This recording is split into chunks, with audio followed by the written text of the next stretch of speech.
under the assumption that it would be a lot harder than it actually is. It does the job for newer players though, since they usually head right into finger dash anyways.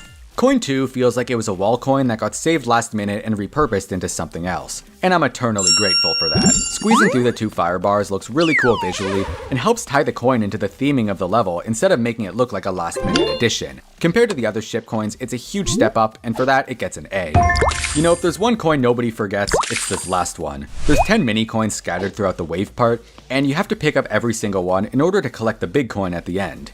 It's definitely a bit over the top, but that's what makes it so special. The actual wave gameplay here is very generic, so the addition of the mini coins makes it a lot more fun and engaging to play through. Like without the coins, this part would absolutely suck. It reminds me a lot of the rings in Mario, where you have to collect all the red coins for a reward. It's just extra optional fun. I think my favorite part is the fact that the mini coins disappear as soon as you miss one, so if you're not going for the coin, you won't have all this extra pressure getting in your way.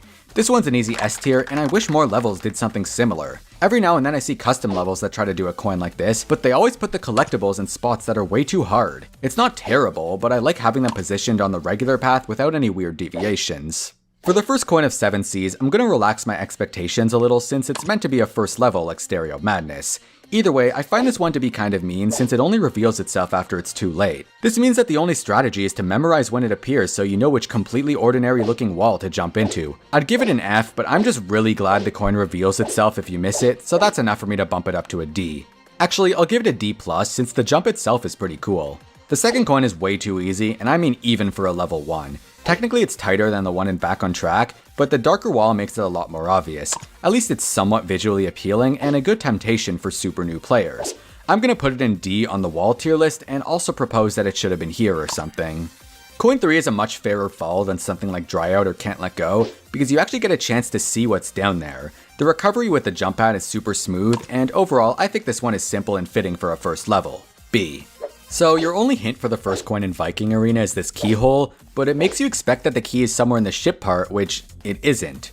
Rather, it's behind this random glow at the start of the level. This one's just lazy, and it fails what I like to call the key test. Basically, if you remove the key and just put the coin here, would it still be good?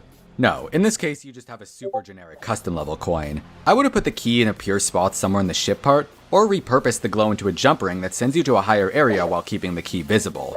As much as I want to give this one an F, I'll give it a D- for creativity. The second coin is... yeah, I don't even care, I'm giving this one an S. It's so simple, but there's something super satisfying about it, from the way it's hinted at to the way the wall fades away. If this was a boring wall coin like base after base, this one would have been an F, but it feels and flows so perfectly. It reminds me so much of the secrets you'd find in Mario or Celeste. I don't know, this one just feels so right to me and I love it. The last coin is pretty easy, but I think that's fair since Viking Arena is an easy level. Without these arrows pointing up, you'd probably stumble into it by accident. Like most ship coins, this one doesn't feel too special and probably could have benefited from spikes or something. But at least it's not a wall coin, so I'll give it a C. Coin 1 of Airborne Robots is another key coin, but at least this time the key is visible, so you're actually encouraged to think about how to get up there. And the way you do it is by touching this little glow, causing a platform to move down. I have to say, I'm not a fan of the diagonal movement here. It would have looked so much nicer if it just fell straight down, but I think the best approach would have been to leave out the movement entirely and replace it with a well-timed jump, like so.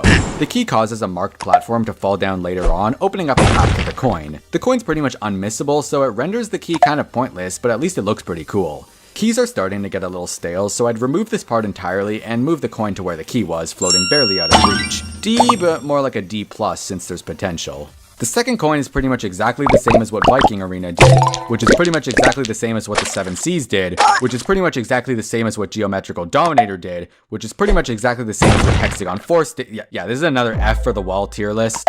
The third coin is centered around this hidden orb, like every custom level ever, but I think there's some charm to it, like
you.